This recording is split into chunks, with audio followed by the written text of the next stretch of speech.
آیا نہ ہوگا اس طرح حسن و شباب ریت پہ۔ الحمدللہ رب العالمین والصلاة والسلام علی سید الانبیاء والمرسلین، اللہم صلی علی سیدنا و مولانا محمد وعلی آلہ وصحابہ بارک وسلم۔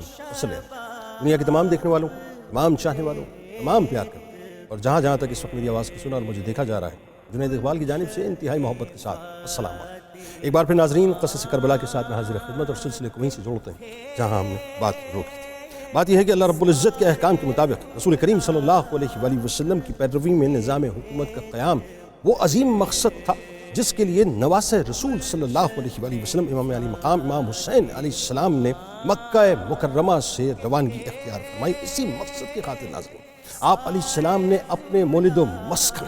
مدینہ منورہ، مدینہ شریف، مدینہ پاک چھوڑ کر دشت کرب و بلا کی جانب سفر کا آغاز کیا۔ امام علی مقام امام حسین علیہ السلام کے سامنے ایک عظیم مقصد تھا جس کے لیے آپ وہ شہر مقدس چھوڑ کر روانہ ہو گئے جو مدینۃ الرسول ہے، جو سرکار مدینہ صلی اللہ علیہ وآلہ وسلم کے دل کے قریب ہے، جن کی وجہ سے مدینہ منورہ ہے، جہاں پہلی مرتبہ رسول اللہ صلی اللہ علیہ وآلہ وسلم کی آمد پر لوگ انتظار سے بے چین ہو کر استقبال کے لیے شہر سے باہر چلے آئے تھے، اور اس شہر کے باسیوں نے چھتوں پر، یعنی گھروں کی چھتوں پر سے رسول اللہ صلی اللہ علیہ وآلہ وسلم کیا جلوہ زیبا ملاحظہ فرمایا تھا۔ بنو نجار کی کمسن بچیوں نے تلال بدرو علینا کے ترانے گا کر آپ صلی اللہ علیہ وآلہ وسلم کا استقبال فرمایا تھا، اور اس شہر مقدس کے باسیوں کو اللہ رب العزت کے دین اور پیغمبر اسلام صلی اللہ علیہ وآلہ وسلم کی نصرت و معاونت کی بدولت انصار کا خطاب ملا، اور اسی شہر میں روضہ رسول صلی اللہ علیہ وآلہ وسلم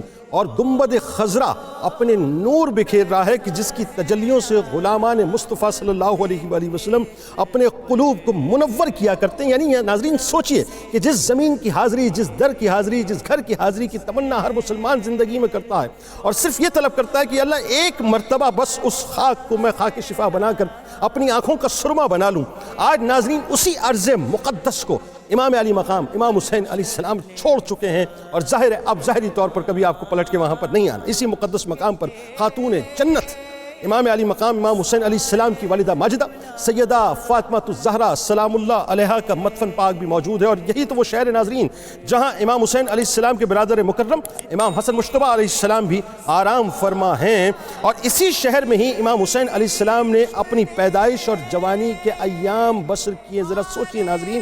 کہ وہ کیا موقع ہوگا کہ جب آپ مدینے کی گلیوں میں بچپن میں چلتے ہوں گے، پھرتے ہوں گے، کھیلتے ہوں گے، نانا جان ان کے ناز اٹھاتے ہوں گے، اس زمین کو، ان گلیوں کو، ان فضاؤں کو امام علی مقام امام حسین علیہ السلام اب چھوڑ چکے، اور پھر وہ موقع ہے ناظرین جب ایک عظیم مقصد کی خاطر اس شہر مقدس سے سفر کا آپ نے آغاز کیا، پھر شہر مکہ سے بھی اگلی منزلوں کی جانب آپ گامزن ہوئے۔ وطن سے جدائی کا صدمہ،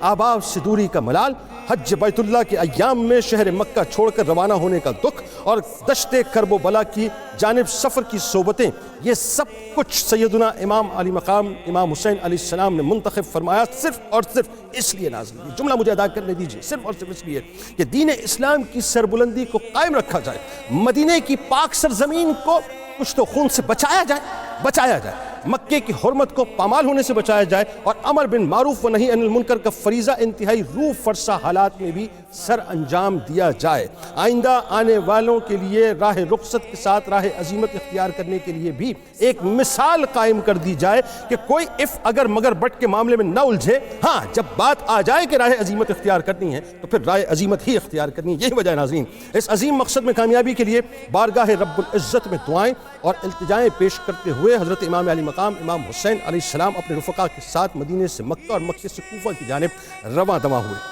اور حضرت مسلم بن عقیل علیہ السلام کے خط میں اہل کوفہ کی طرف سے تعاون کی یقین دہانی پر اجر عظیم کی دعاؤں سے نواز رہے تھے، کیونکہ وہ لوگ باطل کی معاونت اور ظالم و جابر حکمران کے سامنے سر تسلیم خم کرنے کی بجائے حق کی سر بلندی کے لیے کوشاں نظر آ رہے تھے۔ گویا اس آیت قرآنی کی تفسیر بنے ہوئے تھے جس میں اللہ تبارک و تعالیٰ نے ارشاد فرمایا کہ نیکی اور پرہیزگاری کے کاموں میں ایک دوسرے کا ساتھ دو اور ظلم و زیادتی میں ایک دوسرے کی معاونت نہ کرو۔ امام علی مقام امام حسین علیہ السلام کی سالاری میں آپ کے کے رفقا اعلاء کلمت الحق کے لیے کوفے کی جانب گامزن تھے، اور مقام سالبیہ پر حضرت مسلم بن عقیل علیہ السلام اور حضرت ہانی بن عروہ رضی اللہ تعالی عنہ کی شہادت کی خبر ملی۔ اس بارے میں حضرت عبداللہ بن سلیم الاسدی اور حضرت منظر بن مشعمل الاسدی فرماتے ہیں کہ جب ہم حج سے فارغ ہوئے تو امام علی مقام امام حسین علیہ السلام کے ساتھ شامل ہونے کی غرض سے سفر شروع کیا۔ زرود نامی مقام پر جب ہم سیدنا امام حسین علیہ السلام کے قافلے کے پاس پہنچے تو وہاں ایک شخص سے ہماری ملاقات ہوئی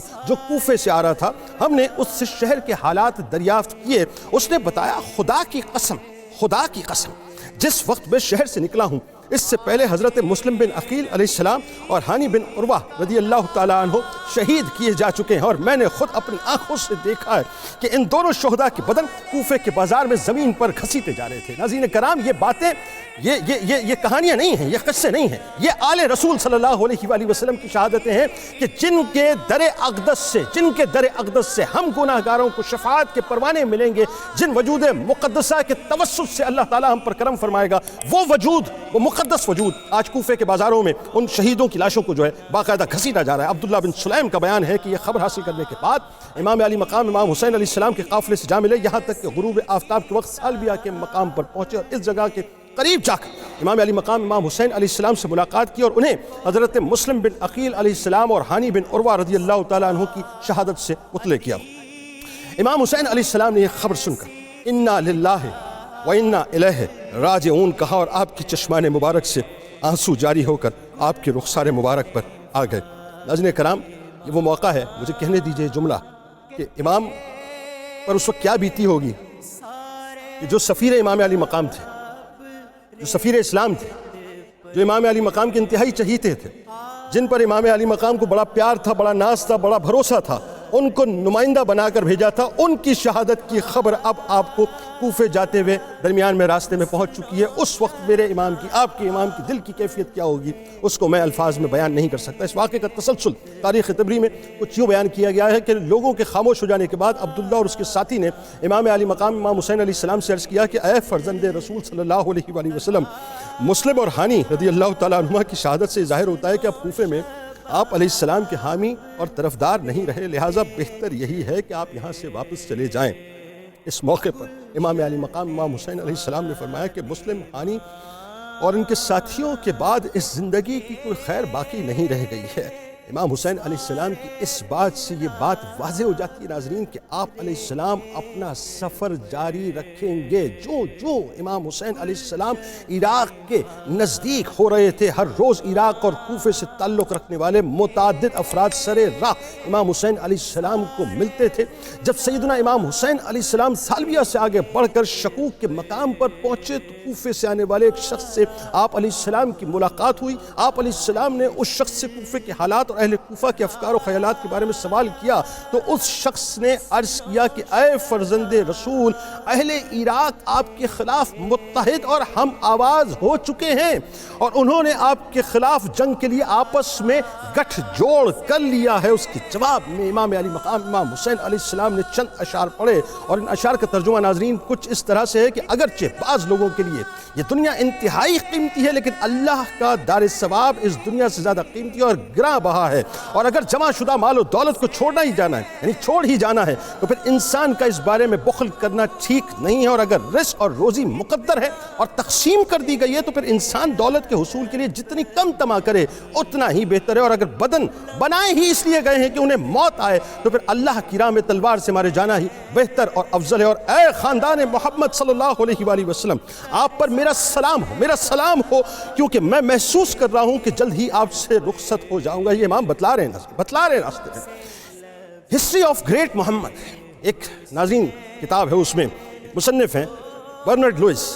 وہ کہتے ہیں کہ ایک بڑے لیڈر کی جو خصوصیات ہیں وہ کچھ اس طرح سے ہیں کہ کسی بھی تحریک اور جد و جہد کی کامیابی کی ایک شرط اور بالخصوص اس کے رہنما میں پائی جانے والی شرائط میں سے ایک اہم ترین شرط یہ ہے کہ وہ ناگوار اور ایسے حالات جو کہ مطلب کنٹرول نہ ہو رہے ہوں، یعنی ناگوار حوادث اور حالات میں اپنے مقاصد کے راستے میں پیش آنے والی رکاوٹوں کے سامنے نہ ہارے، اپنے ارادوں سے پلٹ نہ جائے اور کمزوری اور سستی کا مظاہرہ نہ کرے۔ سیدنا امام حسین علیہ السلام کے ان اشعار میں جن کا ترجمہ ناظرین ابھی آپ نے سنا، یہ موضوع بہت روشن اور انتہائی واضح دکھائی دیتا ہے کہ جب کوئی شخص امام حسین علیہ السلام کو تلخ اور غیر متوقع صورتحال سے آگاہ کرتا اور یہ بتاتا کہ اہل کوفہ اب ان کے خلاف متحد ہو گئے ہیں، تو امام علی مقام امام حسین علیہ السلام یہ سن کر کسی کمزوری اور کسی کم ہمتی کا اظہار نہیں کرتے تھے، اپنے راستے پر اور اپنے مقصد پر، اپنے مشن پر، اپنی یعنی کہیے کہ گول کی اچیومنٹ کے لیے آپ مکمل طور پر جو ہے وہ چلتے رہتے تھے۔ اس کی وجہ یہ تھی ناظرین کہ آپ کے پیش نظر ایک عظیم تر مقصد تھا جس کی خاطر جان کی قربانی کی بھی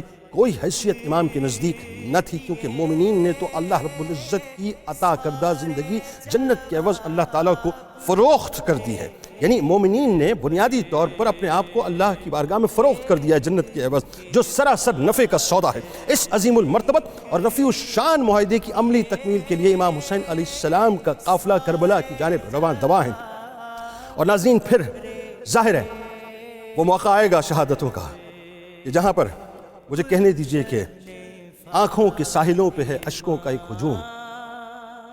آنکھوں کے ساحلوں پہ ہے اشکوں کا ایک ہجوم، شاید غم حسین کا موسم قریب ہے۔ میرے ساتھ رہیے گا، زندگی رہی تو انشاءاللہ اسی سلسلے کو یہیں سے جو اس دعا اس امید اس یقین کے ساتھ اجازت دیں کہ اللہ تعالیٰ آپ کا ہمارا سب کا حال بنا۔ اللہ حافظ۔ آیا نہ ہوگا اس طرح حسن و شباب ریت پر